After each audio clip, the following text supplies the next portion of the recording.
Les djihadistes de Daesh se sont littéralement fait botter le cul par les personnes qu'ils oppressaient le plus, à savoir les femmes. Je te raconte. Au lendemain des attaques du 13 novembre 2015, la France largue des bombes sur la ville de Raqqa, la capitale officieuse de l'organisation djihadiste. Mais ça ne suffit pas pour les en déloger. Il faut un appui au sol. Des troupes capables d'affronter le monstre en face à face. C'est là qu'interviennent les forces démocratiques syriennes, composées essentiellement des armées kurdes venues du Rojava, au nord de la Syrie. Ce territoire a déclaré son autonomie dès le début de la guerre civile et a développé sa propre organisation, sans gouvernement central, où les communes s'auto-administrent dans une expérimentation politique totalement nouvelle, loin des autoritarismes de la région, qu'ils soient fascistes ou djihadistes. Et dans cette enclave du Kurdistan syrien, les femmes organisent leur émancipation à travers ce qu'elles nomment la gynéologie, la science des femmes, une manière de reprendre en main leur destin et de se placer au centre du jeu politique. Comme l'a dit Abdullah Öcalan, le leader kurde à l'origine de la révolution du Rojava, la révolution de la femme est une révolution au sein d'une révolution. Il s'inscrit ainsi dans les pas d'un autre révolutionnaire, Thomas Sankara.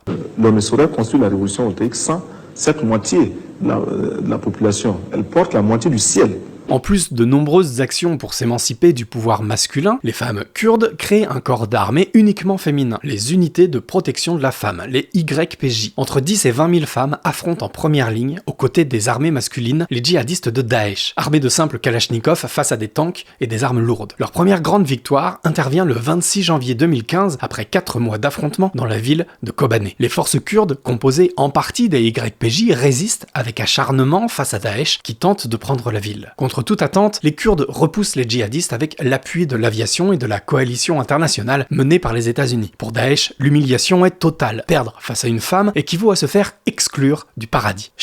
When they see a woman with a gun, they're so afraid they begin to shake.